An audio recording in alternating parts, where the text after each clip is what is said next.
Estamos dando início ao nosso programa Sala de Imprensa. E hoje nós temos a honra de estar recebendo uma das mais importantes figuras da nossa República. Ele já ocupou cargos públicos importantíssimos no Brasil e recentemente disputou com o senador Álvaro Dias a candidatura de vice-presidente da República. Ele vem nos trazer aqui importantes informações, não só do mercado financeiro, mas principalmente do desenvolvimento desse Brasil que precisa dar certo. Esse Brasil que todos nós desejamos, agora inclusive com a posse do nosso presidente Jair Messias Bolsonaro, trazer o que existe de melhor. E é por isso que o nosso programa Sala de Imprensa, a nossa produção, conseguiu trazer o nosso querido amigo e empresário Paulo Rabelo de Castro. Paulo, prazer enorme estar te recebendo, viu, Sérgio, amigo? O prazer é meu e Obrigado. o prazer de estar com seus muitos seguidores. Muito obrigado. Na sala de imprensa. Muito obrigado. Uma honra estar aqui, realmente. Obrigado. Nós é que nos sentimos extremamente orgulhosos, porque é o seguinte, na verdade, hoje o Brasil enfrenta alguns problemas. O primeiro deles que a gente sente é, sem sombra de dúvida, o que você, como ex-presidente do BNDES, a época em que você esteve lá, e num momento importante, porque pegou um banco muito conturbado, não é? Com uma série de problemas, saneou os grandes problemas e trouxe resultados fundamentais para o Brasil. Exatamente. Inclusive com a própria empresa Vale, não é? Que hoje, infelizmente, está trazendo todos esses problemas aí, principalmente para o estado de Minas Gerais, mas que, em função de toda a sua estrutura econômica financeira, foi altamente beneficiada da sua administração como presidente do BNDES. E eu gostaria de saber, realmente, o que foi mais marcante na sua passagem pelo Banco Nacional de Desenvolvimento Social, BNDES? Boa pergunta. Eu primeiro quero registrar de novo, Sérgio, a minha satisfação de estar conversando com um público ao mesmo tempo tão amplo, que pega o Brasil inteiro, mas muito especialmente São Paulo, Sim. E muito qualificado, muito ávido por informações que sejam realmente coladas com a realidade, não apenas coisas fantasiosas. Verdade, verdade. E a sua pergunta, ao se referir ao BNDES, enseja também muita fantasia, porque é uma fantasia de que ali, que tinha uma caixa preta, ali que tinha uma dificuldade muito grande. Na realidade, nós fizemos sim uma virada no banco, a pedido do presidente a quem eu servi, que é o presidente Michel Temer. Embora eu não fizesse parte de um bloco político associado a ele, sou um técnico, como você me apresentou, sou alguém do setor privado e também, principalmente, da academia. Podemos falar um pouco sobre esses 40 anos de vida de dedicação ao Brasil. E eu achei que era hora de participar também mais diretamente. Por isso, primeiro aceitei o cargo. Gostaria de falar depois também sobre o IBGE. Importantíssimo. Aqui você presidiu também. Exato, verdade. Foi na sequência. Sim. Porque o telespectador, inclusive, ele pode se confundir um pouco. Bom, então o Paulo passou aí uns 10 anos no governo. Não, eu passei 11 meses no IBGE e tenho a honra de dizer que lá fiz coisas que eventualmente... Indiscutivelmente. Porque, só para citar, depois falamos, o censo agropecuário, que não saía. Que nunca, já estava encruado lá. E no BNDES... De muitos anos, inclusive. De muitos anos, E no BNDES, uma coisa extraordinária, mais do que fazer a limpeza, o que nós fizemos foi uma reestruturação de objetivos, porque o banco ainda tem uma vocação de ser um banco para grandes empresas, embora, em termos de valor alocado, nós já estávamos nos aproximando de cerca de 40% do total da carteira do BNDES às pequenas e médias empresas brasileiras. Agora, em cerca de 10, 11 meses que nós passamos lá, com o canal do desenvolvedor, que é um canal estritamente para atender o pequeno e médio empresário. O BNDES Giro e o cartão BNDES de acesso direto, nós conseguimos aumentar essa participação para praticamente 50%, o que significa um salto muito grande em relativamente pouco tempo. Diga-se de passagem, uma orientação que o presidente Temer me deu. Então, qual era a minha prioridade? Fazer com que este banco, que foi extraordinariamente importante para os grandes projetos brasileiros, o Brasil, quero dizer, não seria... Este Brasil teria uma cara muito mais, vamos dizer assim, pobre em termos de infraestrutura, que ainda precisa ser muito aprimorada, diga-se passagem, se não fosse o BNDES. Muitas das grandes empresas brasileiras privadas de hoje dependeram desse sustentáculo financeiro que foi o banco. Inclusive, você citou a Vale. Exato. Da qual o banco ainda é sócio até o dia de hoje, Sim. via BNDESPAR, o ramo de participações do banco. Portanto, o banco agora, qual é a nova missão? E certamente depois de ponderar o que é que o banco o governo Bolsonaro vai chegar à conclusão a qual o presidente Joaquim Levy, o novo que está lá sentado na cadeira, meu sucessor depois do Diogo Oliveira, também já chegou, que é um grande banco. E que o grande banco, que é o BNDES, precisa cada vez mais fazer com que pequenas e médias empresas anônimas se tornem grandes empresas de amanhã.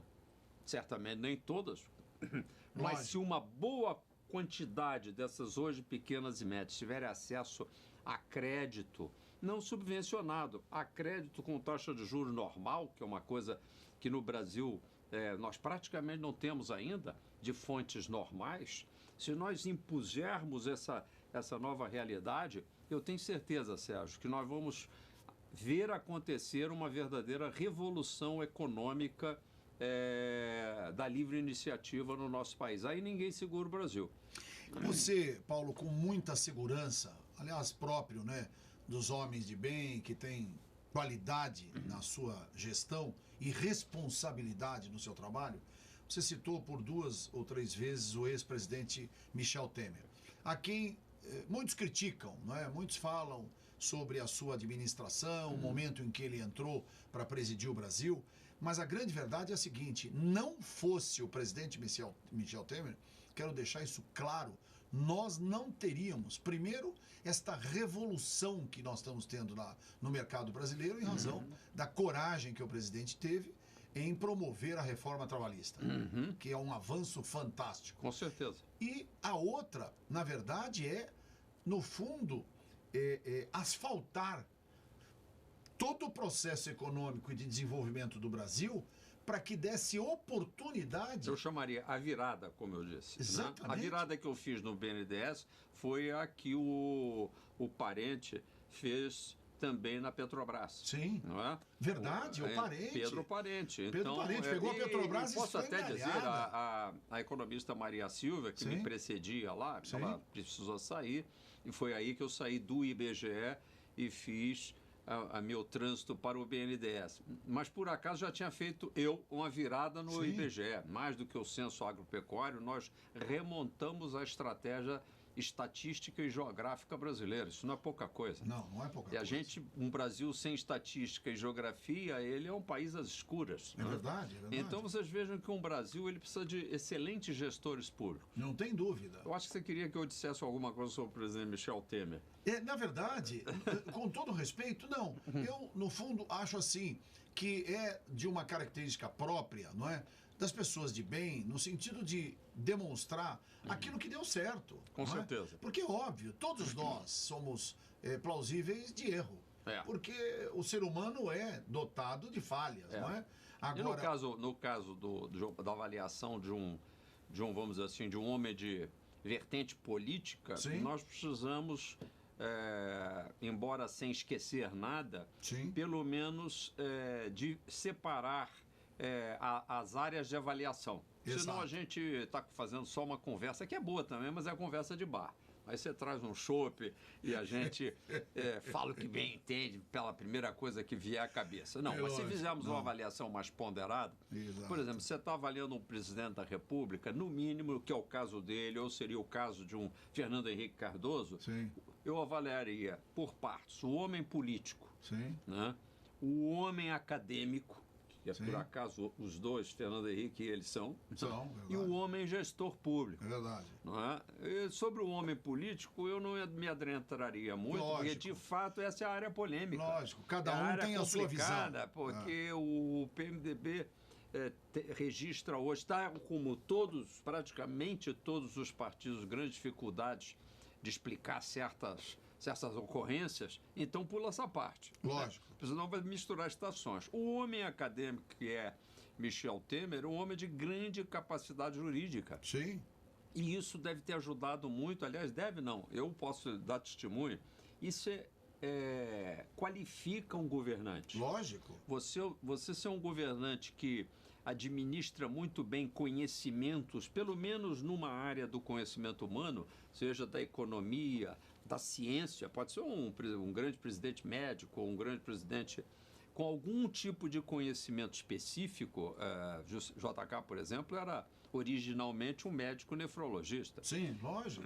Se você tem esse tipo de qualificação, como tem Michel Temer, isso facilita o processo decisório do governante, que é sempre muito complexo, porque Lógico. ele tem várias variáveis.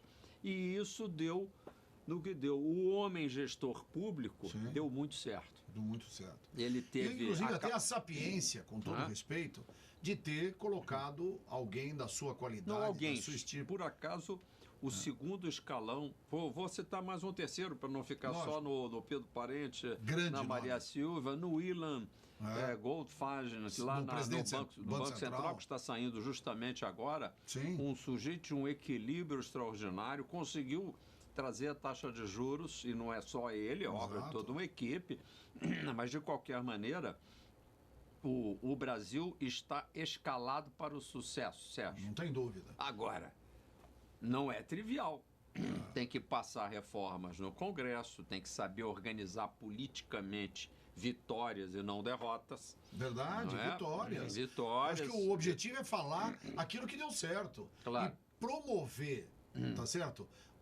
O conserto nas coisas que não estão indo bem. Com certeza. Agora, o fundamental é entender que o Brasil é a 8ª economia do mundo. Isso, tá certo? Quer dizer, tem que organizar uma sequência de transformações. Não é? Eu vou dar um exemplo só para te qualificar, porque você citou talvez a reforma mais simbólica, porque mais difícil, mais delicada, muita gente, que é a trabalhista. Mais de 30 anos para ser feita. Que é a trabalhista. E digo que ainda precisa ter uma revisitada. Mas se eu citar que foi logo ao início da administração Temer que se promulgou a famosa lei das estatais, muita gente não tem ideia do que é a importância dessa lei, que estabelece uma nova maneira de responsabilizar os gestores públicos por aquilo que fazem. Sim. Isso é extremamente importante, inclusive com o mapa de riscos, não é? Que é estabelecido na lei e que é estabelecido como uma responsabilidade dos conselhos de administração. Isso não existia antes. Não é? E estabelecer que tem que ter o gestor público tem que ter um currículo que seja compatível com aquela atividade e, portanto, toda aquela tradição ruim nossa de fazer o apontamento, a indicação meramente política para cargos e trazendo para o máximo da incompetência e da irresponsabilidade um indivíduo desqualificado, a lei das estatais simplesmente vedou.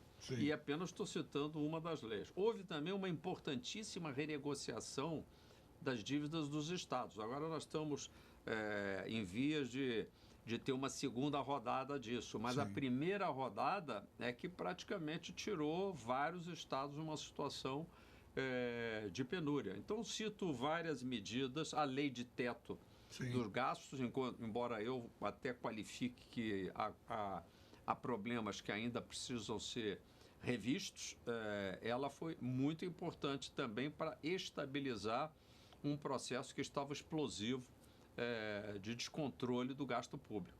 E por aí vai. Eu acho que, como você bem falou, nós pavimentamos o caminho para o Brasil desta atual administração do presidente Jair Bolsonaro de mostrar que veio. E o que é mais importante, dentro da sua visão, um homem que extremamente experimentado, foi presidente do IBGE, presidente do BNDES, um dos bancos mais importantes do mundo. Com certeza, assim, Ele se qualifica internacionalmente como um dos bancos mais respeitados, o que é uma curiosidade, porque isso é a visão de fora, mas aqui dentro nós essa coisa misturamos do muito BNDES, o jogo a caixa preta e tal, óbvio.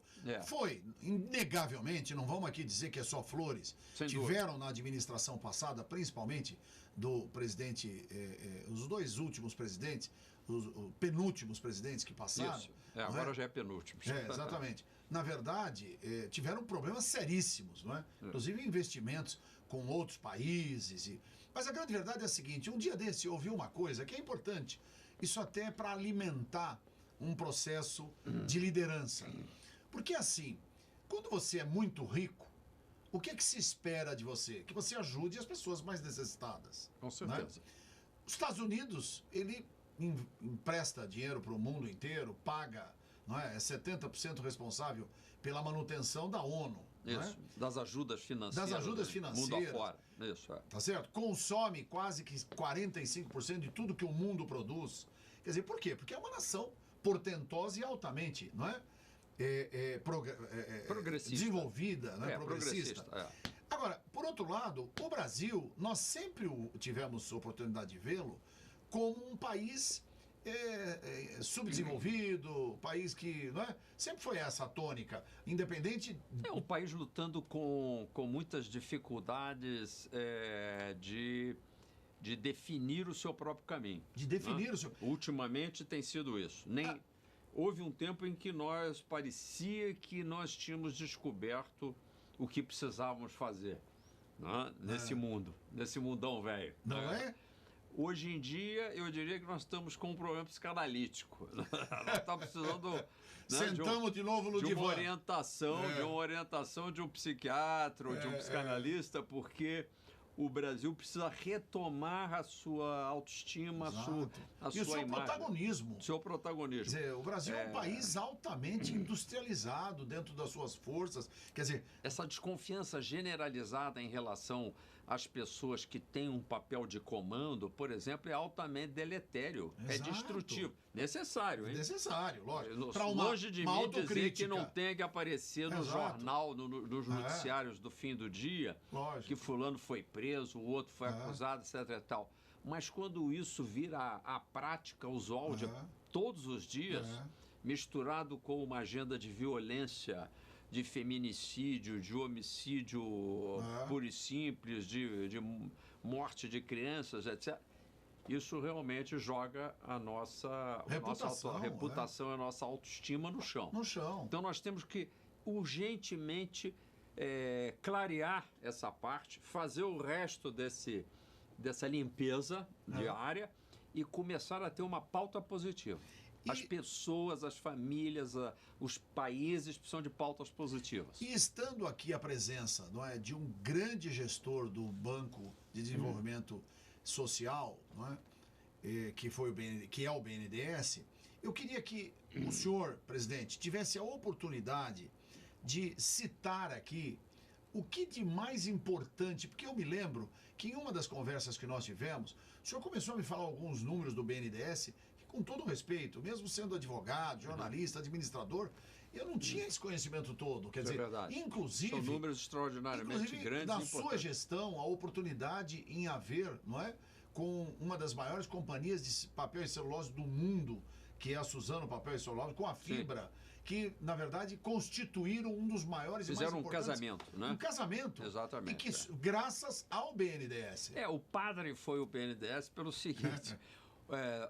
houve uma crise de origem mundial, eu acho que a maior parte dos nossos telespectadores que nos acompanham nesse debate lembram que foi em 2008, 2009, o mundo pegou fogo, não é?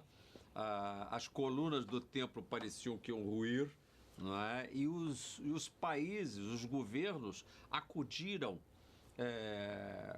o setor privado mundo afora, no Japão, na Europa, Sim. não é? Nos Estados Unidos, só para citar um exemplo, mais de 3 trilhões de dólares foram gastos pelo Banco Central Americano, o Federal Reserve, para comprar os chamados ativos tóxicos. Na realidade, Sim. aquilo eram dívidas que naquele momento o setor privado não conseguia lidar com elas. Sim. O Banco Central comprou esses ativos, o Tesouro Americano entrou, mas eu estou citando os americanos, como poderia ter citado os chineses, como poderia ter citado os japoneses.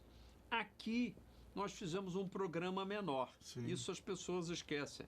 Sim. E esse programa menor foi acionado através do BNDES. Então, quando a gente diz hoje, o BNDES recebeu recursos que agora está devolvendo, não é isso? Nossa. Esses recursos estavam dentro de um programa mundial. Sim. Que, por incrível que pareça, as pessoas de então, ou por ignorância ou por esquecimento, não ligam esses fatos. Exatamente. Não sabem que naquele momento havia uma funcionalidade nesse processo de estender a mão. Algumas das empresas que encontraram fortes dificuldades no setor de celulose receberam, então, esses investimentos, foram investimentos na expectativa de que as ações voltariam a se valorizar. E voltaram. Essas empresas tiveram seus empregos salvos, os seus mercados preservados, mercados de exportação que rendem dólares para o Brasil. Sim. Só não esperávamos um resultado tão bom. E, portanto, ao olharmos 10 anos depois, esse resultado, verificamos que ali havia duas grandes empresas de capital nacional, Sim. com também participação pública do BNDES, via BNDES Par, quer dizer, participação nossa, Sérgio, minha, sua, porque Sim. o dinheiro do BNDES é o dinheiro do FAT, do Exato. Fundo de Amparo ao Trabalhador. Quero dizer que esse dinheiro pertence a todos nós brasileiros. Lógico. E a atitude com a qual eu governei o BNDES é a atitude de respeitar o capital do povo brasileiro, ali investido. E dentro desse espírito, falei assim, bom, se duas grandes empresas precisam fazer uma fusão para se tornar uma empresa com ainda maior porte e capacidade exportadora e dimensão planetária, tornou-se a maior do mundo. Lógico. Né? Mas não por ser a maior do mundo, isso às vezes até traz problemas. É verdade. Mas por ser realmente uma empresa articulada, voltada para a preservação do meio ambiente, tecnologia, etc., tudo muito bom. E que também, veja bem, desse saída para o investimento do BNDES feito 10 anos antes. E com isso nós recebemos que está programado para o banco ir recebendo, à medida que vá se fazendo a materialização a conclusão desse negócio, que é por etapas, cerca de 8 bilhões de reais, bilhões, não é milhões não, hein, gente? É Bilhões. bilhões. Imagina um aporte dessa natureza, o que é que pode fazer? Infelizmente, nesse momento, eu tive que, por conta da campanha política, deixar o banco, mas a orientação ficou no sentido de que aqueles 8 bilhões iriam ser predominantemente alocados agora não para empresas de maior porte. Não temos uma grande crise para resolver nesse momento, felizmente, e, portanto, nós podemos fazer um grande programa de inovação tecnológica para pequenas e médias empresas brasileiras, utilizando uma boa parte desses recursos. Entendi. A notícia extraordinária para nós que somos investidores via este grande banco chamado BNDES é que ainda ficamos com 11% da empresa resultante. Uau! Uau, mesmo a gente não falando aqui de números, foi realmente um magnífico negócio. E um magnífico negócio para o setor público é entrar, ver administrar bem, Sim. através dos conselheiros que colocamos lá, pelo próprio setor privado esse negócio, ele ganhar força, amadurecer e o setor público refluir, ir para uma outra atividade que já necessita de nós, entendeu? Então, é esse o ciclo, não é simplesmente privatizar, vender, sair vendendo, não, né, sair queimando. Não, Lógico. Todo esse movimento de entrada, estada e saída exige prudência, sensibilidade, lógico, até um pouco de arte, lógico, não é? E a capacidade de negociar bem, como eu acho que negociamos. O mercado nos parabenizou, eu acho que ficou muito, muito bacana, porque é difícil a gente, além do mais, sair, fazer caixa, mas ficar ainda com um capital muito significativo, mais alguns bilhões. Entendi. Talvez mais do que o valor, esses 8 que representaram caixa. Imagina, então, num momento futuro, podemos liquidar essa outra posição também, mais um outro programa extraordinário para pessoas jurídicas de menor porte que precisam no Brasil. É essa máquina de desenvolvimento que nós precisamos montar no Brasil. Sim. Né? Sobre esse aspecto é que eu gostaria de abordar, inclusive até como um grande economista que o senhor é, como, na verdade, há uma possibilidade de se criar mecanismos, não é, para que aquele cidadão, aquele microempresário, aquele pequeno empresário que já tem um negócio, que tantos, né? Eu posso tirar como exemplo, dentro do mercado, né? Essa empresa de representação, a Rinodê, não é? De produtos de cosmético, de beleza e tal. Você vê, se você pegar lá a vida e não é de muito tempo, de 30 anos atrás, ele começou no fundo da casa, no estacionamento na zona leste de São Paulo e tal. E aí ele fazia lá os produtos de beleza, punha precariamente, acondicionava nos tubinhos, ia vender de ônibus, na malinha e tal. E hoje está aí uma empresa que fatura 4 bi por ano, não é? Quer dizer... Qual a fórmula? Exato. E ele... fórmula. Não, eu quero dizer, o BNDES pensa... Na sua época, e existe uma política interna do BNDES... Vou dizer mais, para ser sincero a você, e sincero com a verdade, né? Sincero com a realidade histórica. Aqui é só a verdade. Você sabe onde nasceu o Sebrae? Não. No BNDES. Olha. O antigo diretor do BNDES, Roberto Lima Neto, até muito amigo nosso, depois presidiu a CSN, Sim. Foi o capitão o capitão agora está em moda, né? Então ele foi o capitão civil dessa reformulação da CSN rumo à sua privatização, depois tornou-se um importante deputado federal que teve uma importância grande na flexibilização do monopólio do petróleo. Esse Sim. é o Lima Neto. Então, um abraço ao Lima Neto se estiver nos acompanhando. Maravilha. E uma lembrança de que ali nasceu o Serviço Brasileiro de apoio à pequena e média empresa. Uma outra grande instituição que hoje tem vida própria, a FINEP, nasceu como um apoio à pesquisa e desenvolvimento dentro do BNDES. Exato. Eu conheço várias empresas de porte, vamos dizer, grande, de grande porte, que nasceram apoiadas por uma... Em 1967, 1968, estou falando de quanto? 50 anos. 50 anos. Através de uma linha deixada pelo Roberto Campos. Roberto Campos. Sempre os mesmos nomes extraordinários. O atual presidente do Banco Central o que ele chamava de um serviço de apoio à indústria pequena e média. Ou seja, o que nós chamamos hoje de pequena e média empresa era a pequena e média indústria. Exatamente. Mas já estava lá. Portanto, a coisa mais inverídica seria eu chegar e dizer assim, não, o banco ele só estava lidando com grandes. Aí eu cheguei lá e eu inverti. Essas inversões não acontecem. Então, só historicamente o banco... Mas você tem uma incrementou. Incrementei. Você ajudou, 10 você pontos estimulou. 10 pontos percentuais quase na carteira do banco é um salto muito grande. Tem até explicações estatísticas por que patrimônio do BNDES hoje quanto é? Olha, na realidade hoje a carteira do banco ela girava em torno de uns 700 a 800 bilhões. É bastante. Quase um trilhão de Quase reais. um trilhão, né? Quase um trilhão.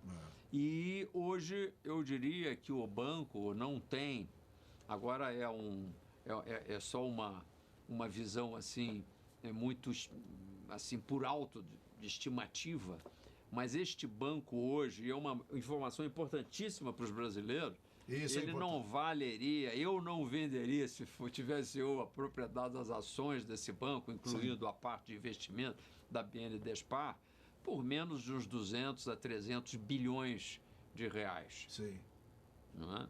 De forma alguma.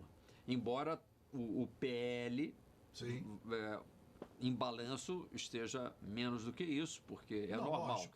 Porque o banco está muito bem organizado. Então, a maior estupidez seria a gente querer dizer, isso é esse banco, manda fechar, porque foram esses ruídos políticos que ocorreram, motivados por gente insensata, né, que desorientou a visão política do banco, não a concessão de empréstimo. Essa foi verificada e nunca se achou nada de irregular. Até porque, se nós tivéssemos achado uma pilha de irregularidades, posso asseverar a você que não estaria o banco hoje valendo 200, 300 bilhões. Certo? Aí a gente tem que escolher. Ou o banco vale, portanto, ele fez coisa muito mais certa do que errou. Todo banco erra. Bradesco também, de vez em quando, empresta para quem não avaliou bem, o Itaú, etc. Tal. E, pelo contrário, o banco ele tem mais que agora arriscar, porque como ele tem força financeira, ele tem que estar ao lado do aumento do crédito para quem precisa. Você me perguntava e descrevia tipicamente o pequeno empresário que se arroja, que inventa um produto novo. É esse o Brasil anônimo que nós temos que estar procurando através do quê? De mídias sociais. Por isso que fiz muito barulho do BNDES Giro, que é inclusive capital de giro. Por quê? Porque a nossa avaliação é que o crédito, que é o sangue nas veias da economia, ainda não está chegando. Eu mostrava para o meu ministro do Planejamento que nós estávamos ainda destruindo o crédito em 2017. Em 2018 conseguimos equilibrar mal e mal. Não há crédito para o pequeno e médio empresário. Muito difícil. Exatamente. E ele tem até um constrangimento de se aproximar de uma instituição bancária, inclusive das instituições públicas. Portanto, é insensato dizer que agora nós vamos sair vendendo tudo, deixa que o setor privado... Não, neste caso, por acaso, o setor financeiro, nós não temos ainda um sistema competitivo. A taxa de juros no Brasil, ela é anormalmente alta. Eu dizia isso em Brasília, que ela é pornograficamente alta. O pessoal achava que eu era assim um pouco agressivo, aliás, sim, bastante agressivo, porque a taxa, de fato, no Brasil indecentemente alta, Sérgio.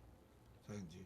Por acaso, e fiz o elogio inicial ao Willan, quer dizer, nós estamos, por acaso, num momento virtuoso, por conta da administração anterior, que foi financeiramente muito prudente, e conseguimos trazer a taxa para uma relativa normalidade. Mas qual taxa? A taxa básica, não a taxa média. Você ainda morre de taxa de juros se você bobear, pegar dinheiro emprestado. Não concorda comigo, você como empresário? Totalmente. Então essa normalidade devia ser uma outra reforma tão importante quanto a previdenciária, sabia? É verdade. Por quê? Porque é ela que vai motivar esse, vamos chamar microempresário, esse microempresário, o João, porque o João vai dar 5 empregos, depois ele vai dar 10, ele vai criar 10 empregos, depois ele 20, vai criar 30, 15, 50, 30. 100, a segunda praga contra esse cidadão são os juros que vão... os juros são a primeira, de longe é a primeira, mas a segunda, chegando junto, o excesso de tributos. Sim. Tributos. Mas tem o simples, mesmo com aqui no Brasil... O simples já virou complicado. O simples é complicado, e o complicado é complicadíssimo. É verdade. Nós tínhamos que ter, então, o que, Paulo Rabelo? O simples para todos. Acabou. As alíquotas dos menores empresários é que devia ser, de certa forma, incentivada. Esse jeito que está começando, ele devia ter um sistema tributário sobre ele bastante compreensível, muito fácil de pagar, com uma alíquota módica. Acabou. Acabou. Todo mundo paga. Mas nós estamos aguardando ainda, porque o governo resolveu fazer essas reformas de modo fatiado. Isso, fatiado. Primeiro, a Previdência. Eu não vou discutir a dificuldade política, mas eu, como tive a oportunidade de pensar um plano de metas para o Brasil como candidato, pré-candidato presidencial, depois na chapa de Álvaro Dias, o nosso plano de metas migrou para a defesa, que foi muito brilhantemente feita pelo senador, meu companheiro, parceiro, extraordinário, o senador Álvaro Dias. Esse plano de metas via a possibilidade, vamos dizer assim, de uma transformação um pouco mais agressiva do que esta que está acontecendo. Por quê? Porque como nós temos que fazer transformações constitucionais no campo previdenciário, essas já estão sendo estão sendo apresentadas a partir desses dias. Isso. A tributária, que está aí quicando, né? Ela tem até um esboço, porque foi apreciada pela Comissão Especial da Reforma Tributária, mas ainda não, esse governo não tomou esse assunto a pé. Mas tem uma terceira reforma para o João, além da tributária, além da financeira que eu mencionei, que é tratar dos juros e decência, que é a reforma da burocracia. O João, se ele bobear, vão perguntar para ele por que aquele produto está embalado daquele jeito, que você até fez um desenho assim, um pouco como se ele estivesse fazendo croquete em casa, etc. Exatamente. Se ele tiver que botar azulejo até o teto na cozinha dele, se o sujeito que vende, que começou um trabalho de uma forma um pouco... É claro que ele não pode abusar das normas básicas da vigilância, de uma vigilância sanitária, de um mínimo de asepsia. Claro. Até porque, de um modo geral, o mercado é atento. O cliente desses produtos que estão se iniciando, eles têm uma certa capacidade de perceber a qualidade do que estão adquirindo. Mas é preciso, antes de mais nada, com os riscos que a gente tem que correr, meio que deixar esse empresário como uma pequena planta vicejar, Sérgio. Você quer ver uma vez? Crescer. Eu estava conversando... Olha que coisa. Se você sufocar esse indivíduo com a burocracia, ele morreu na praia. Eu estava conversando recentemente com um grupo de amigos, e advogados, e juristas e tal, e nós falamos uma coisa que é muito importante, interessantíssima. Um amigo lá, num determinado momento, ele virou e falou assim: você sabia, Redó, que há muito pouco, menos de 20 anos, produto nenhum tinha data de validade? Com certeza. E nem por causa disso a gente morria. Veja, eu não quero dizer com isso importante que tem que acabar. Não é isso. Claro. É que, na verdade, é o seguinte, óbvio, a validade hoje é importantíssima, mas aí também a gente ponderou alguns aspectos. Os produtos eram melhor, não é? Acondicionados, não eram em plástico, eram todos em vidro. Isto. Quer dizer, então o vidro impossibilita a questão do calor, da transformação. Enfim, tem um monte de coisas, não é? E também Você sabe que é menos o exigir e mais o como exigir. Isso. Porque o inferno do empresário é a infração. Exato. É a multa imposta sem uma oportunidade de um encaminhamento de uma solução. Sem dar a primeira chance. Sem uma orientação. Não é? Verdade. Aquela multa e aquela autuação, eu diria, em bom português, maliciosa. Você vê, eu vou citar. Frequentemente até com um intuito inconfessável. Uma coisa que ofende a cada um de nós. Isso é o Brasil que nós precisamos superar. Exato. É uma coisa que ofende a cada um de nós. Aliás, a Prefeitura de São Paulo, hoje eu estava ouvindo a Jovem Pan, e aí estava vendo o seguinte, tinham nove agentes de trânsito na entrada ali do aeroporto de Congonhas, não é? Multando. Sim. Quer dizer, vamos analisar friamente. Por quê? Multando os Ubers. Isso, não é? Isso. Porque a grande verdade é o seguinte: o São Paulo cresceu vertiginosamente. Claro. O aeroporto que foi construído há 60 anos atrás, quer dizer, hoje ainda supre e muito bem as necessidades da cidade. Agora, o problema é que não houve nenhuma obra de infraestrutura, nem zero. E as mesmas... E onde nasce esse problema? Numa quinta reforma importante, numa quarta reforma importantíssima, casada com a da burocracia. Tudo isso é muito casado. Lógico.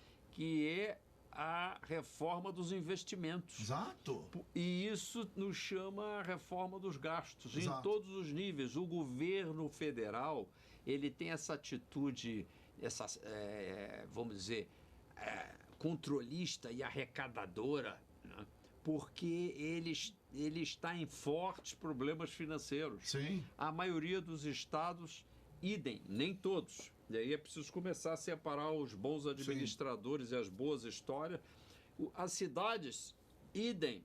Então é importante que haja por parte das lideranças no nível das cidades, dos estados e das lideranças federais, que exijam um comportamento fiscal e financeiro de equilíbrio. Que não tem. Que não tem. Que inclusive está no Congresso Nacional agora. E inclusive, sempre adiam essa conversa. Uma medida estúpida para criar mais municípios. Percebe? Dizer, vão criar mais 120 municípios. Com certeza. 120 cidades. Quer dizer, se as cidades já existentes não conseguem suportar a sua burocracia. Claro. Até porque a máquina burocrática hoje é um dos grandes entraves do país. E nós temos que ter a coragem. Você não tem na Câmara uma comissão, e no Senado também, uma comissão de Constituição e Justiça que passa lá? Me assaltou essa ideia enquanto você falava.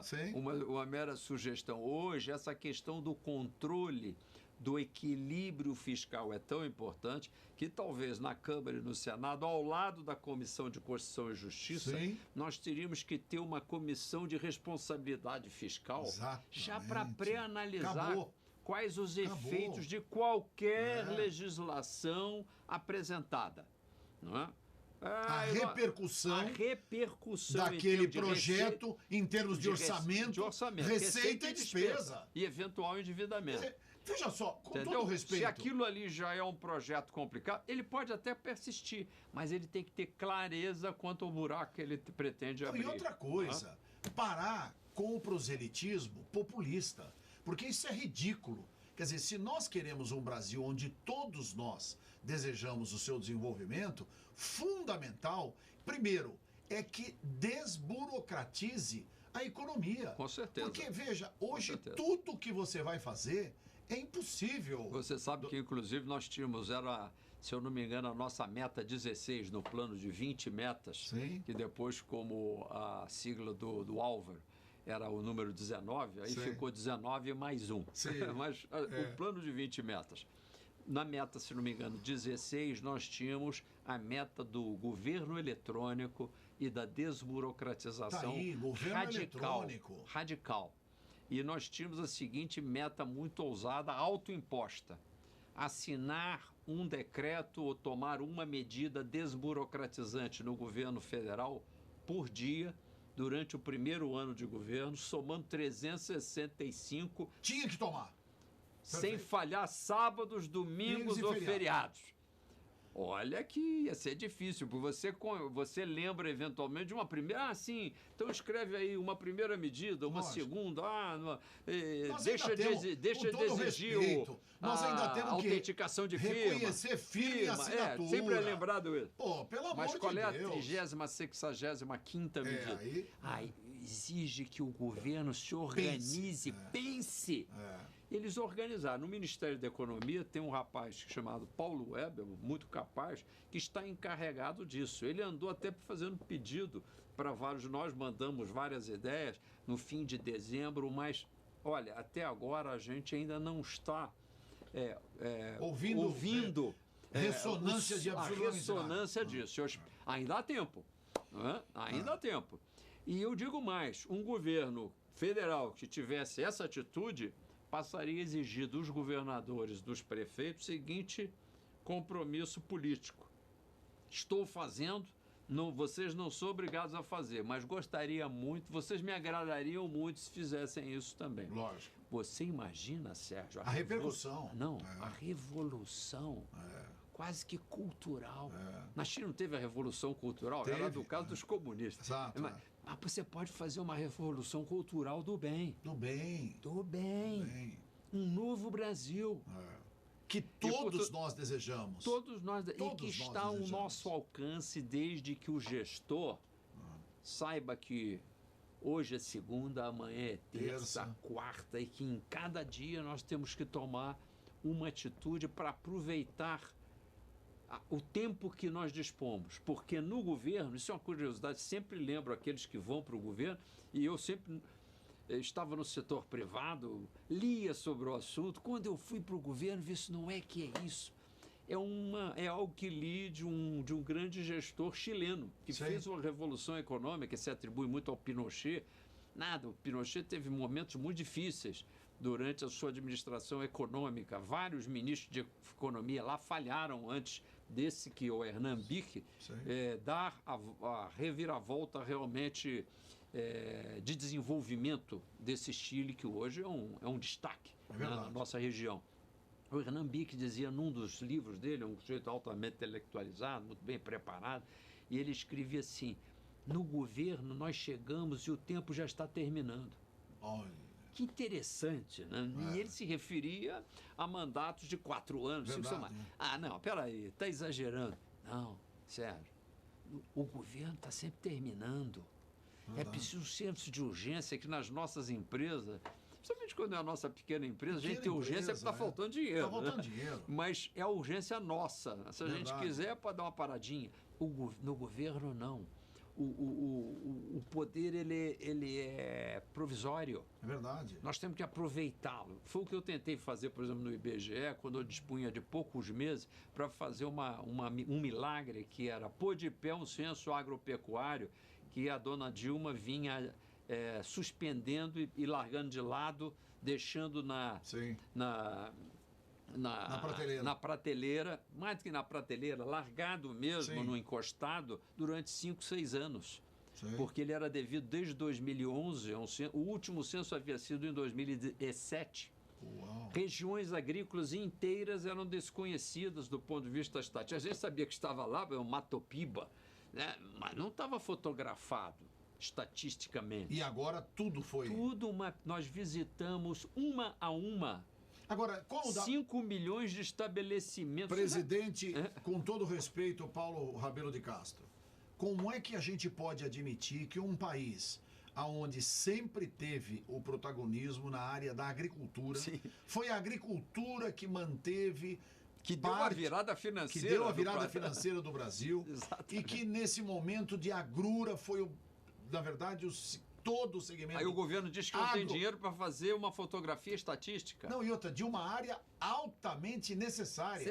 Para a gente saber qual é o tipo, tá certo, de sociedade que nós temos, onde é que está a pequena agricultura, a agricultura qual familiar. Qual é o tipo de atividade que está sendo desenvolvida. Qual é o produto, qual é a produtividade. Como é que o Banco do Brasil ou outros bancos podem implantar um seguro rural se você não faz essa fotografia? Não tem estatística de nada, não tem informação de nada. É assim que nós estávamos.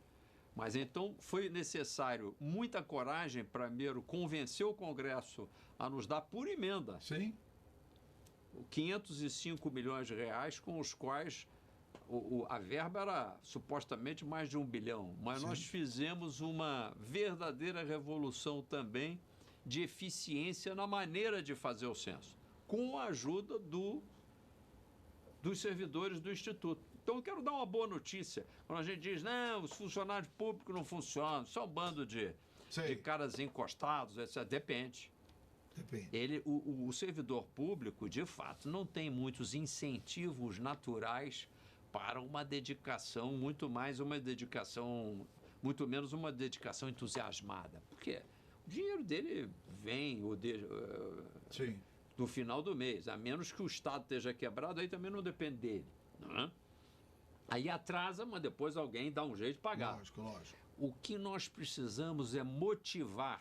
Aí uma outra revolução, uma outra reforma, que é uma reforma motivacional do setor público, para que ele vá trabalhar sob o signo da eficiência.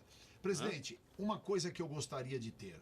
Sua experiência à frente de um dos mais importantes bancos do mundo, o BNDES. E a Vale, com todos os problemas que ela tem e está tendo agora. Realmente há que se comparar uma questão que, no meu modo de entender, em que pese o presidente da Vale ter dito que a Vale é a grande joia, não é, do Brasil. É uma joia empresarial. É uma joia. Não, indiscutivelmente. A Vale é uma das maiores empresas do mundo também de siderurgia. É uma joia? Então, aí é que está a história. É verdade. Na verdade, o que eu gostaria é que fosse abordado a questão do risco. Quer dizer, não foi, porque não existe banco com maior risco, não é, do que os bancos de desenvolvimento. Você tem que ter constantemente uma avidez sobre acompanhamento. Meios de aferição do que pode ser o futuro. O que o senhor acha que falhou aí em termos de apreciação para que tantas vidas fossem preservadas, né? E ainda temos no futuro esse, palavra-chave, Sérgio, risco. Risco, verdade. Risco. Então, veja bem, a Vale é uma empresa e, como empresa, ela lida permanentemente com uma situação de risco. Sim. Aliás, não existe empresa que não assuma riscos. Verdade. Se você tem uma empresa que não assume risco, empresa não é. Deve ser, no mínimo, uma autarquia, exato. que cobra uma tarifa e, mesmo assim, haverá riscos operacionais. Aliás, vamos ser um pouco mais gerais. A vida inteira corre risco. É uma vida de correr riscos. O nosso coração bate. A gente acorda e pede a Deus que Ele nos proteja. É por isso que a gente nós temos volte. Um ser superior que de alguma forma nós confiamos que Ele nos dê essa chance de mitigar o nosso risco. Mas quem é mais inteligente, embora crente e teologicamente bem orientado, sabe que se você não ajudar Papai do Céu e o seu anjo da guarda, tá perdido. Os seus riscos vão aumentar consideravelmente. Muito, Vale, foi um pouquinho isso. Talvez um pouco de soberba, quem sabe, de achar que tudo estava dominado. Sim. Eu sempre procuro me lembrar, né, de que quanto mais bem-sucedidos somos, mais patrulhamento da nossa soberba nós temos que ter. A soberba é um dos 7 pecados capitais. Não tem dúvida. Nos ensina a doutrina cristã.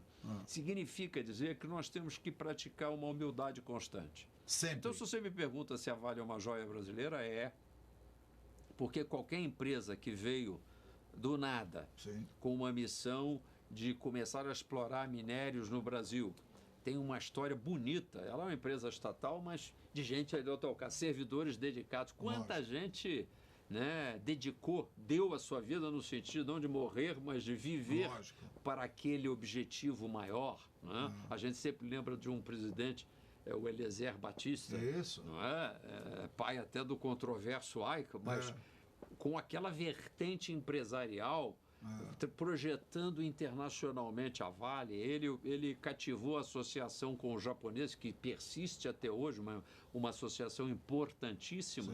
Depois houve a privatização, no sentido de que capitais privados vieram a se somar a fundos de pensão e aos capitais internacionais, de forma que é uma empresa muito bem organizada, mundialmente estabelecida e que tem total condição de recuperar a sua reputação.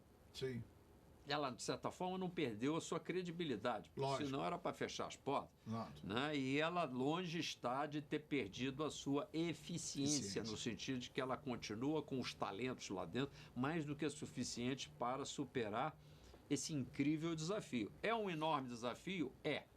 Mas ela primeiro, mapear os riscos. Né? Se ela for do risco mais iminente para o risco mais remoto, né? Paciente e matematicamente liquidando dos riscos mais graves aos riscos mais leves, revisando o seu mapa de riscos. E se ela não tiver uma visão caolha no resultado apenas financeiro de curto prazo, mas pensar que ela estará fazendo inversões que vão projetá-la de novo a um protagonismo no horizonte mais permanente, médio e longo prazo, essa é uma empresa que nós poderemos no futuro dizer, produz empregos ao Brasil, produz divisas e também produz, vamos dizer assim, segurança, que é o que falta hoje. Né? Nós tivemos a honra de ouvirmos aqui o economista Paulo Rabelo de Castro, ex-presidente do BNDES, ex-presidente do IBGE, e aqui, rapidamente, as suas conclusões, nobre presidente. Acredito no Brasil e estou muito esperançoso com o que vai acontecer nos próximos 4 anos. Há insuficiências de planejamento, principalmente nesta área, há insuficiências, sim, que não são desta administração. É quase que um cacuete das últimas administrações que não vem planejando o seu sucesso. Eu concluo dizendo, precisamos começar a ambicionar, para não dizer outra coisa, a taxa de crescimento e o número de empregos que queremos criar. Se eu te perguntar se você lembra qual é a meta fixada pela atual administração federal, você lembra? Não tem. Não, por acaso não tem. Não tem. Talvez esteja até Mas número perdido lá no programa, mas não é uma coisa observado. Que está no discurso do líder. E eu conclamo, nesse momento, os governadores e governadoras recém-empossados, como estou até tendo o privilégio de orientar um jovem grande líder que desponta aí, que é o Ratinho Júnior, governador do estado do Paraná. Atenção no Carlos Massa Ratinho Júnior, porque é um excelente administrador que desponta. Por quê? Porque ao me chamar para dar uma colaboração, já encontrei um programa de governo orientado para inovação, Sim. protagonismo na inovação, na geração de empregos, na preservação da natureza e no protagonismo econômico, agrícola, industrial e de serviços do Estado. Se todos os 27 estados tiverem essa preocupação, em maior ou menor grau, no Brasil vai para a 4ª potência do mundo. Eu não poderia dizer que Brasília está dispensada, sim, mas praticamente estaria com seus problemas equacionados. Se os 27 avos sim, desse conjunto chamado Brasil, são 27 sim, estados, né? Cada 27 avos, modo de dizer. Lógico. Salvo com ponderações. Lógico. São Paulo com uma ponderação muito maior. Se cada um fizer com generosidade, com seriedade, a lição de casa, com planejamento, a palavra-chave, o Brasil realmente, daqui a 4 anos, quando voltarmos aqui à sala de imprensa, nós vamos dizer, valeu a pena. E é participar desse esforço é o meu objetivo nesse atual estágio da minha carreira. Modestamente, eu acho que posso dizer que há 50 anos estou fixado obsessivamente na ideia de ver todos os meus irmãos brasileiros melhorando de vida, melhorando Sim. de padrão, tendo oportunidade, abdicando da violência como forma de expressão pessoal, né?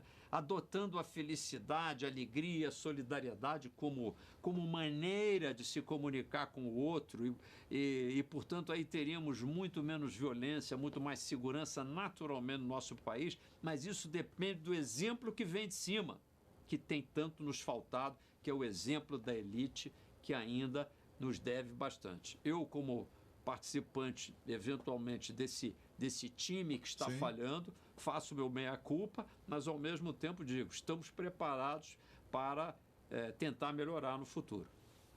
Nós tivemos a honra de ouvirmos a sinceridade, o conhecimento e, principalmente, os exemplos por aqui trazido do nosso querido economista Paulo Rabelo de Castro. Eu agradeço demais a sua presença, agradeço o tempo que foi ganho aqui no nosso programa. Agradeço por mim. Muito obrigado. Uma honra ter Muito recebido obrigado aos aqui. Telespectadores. Até o nosso próximo programa Sala de Imprensa. Agradeço a sua honrosa presença e a participação no nosso programa. Muito obrigado. Vamos lá.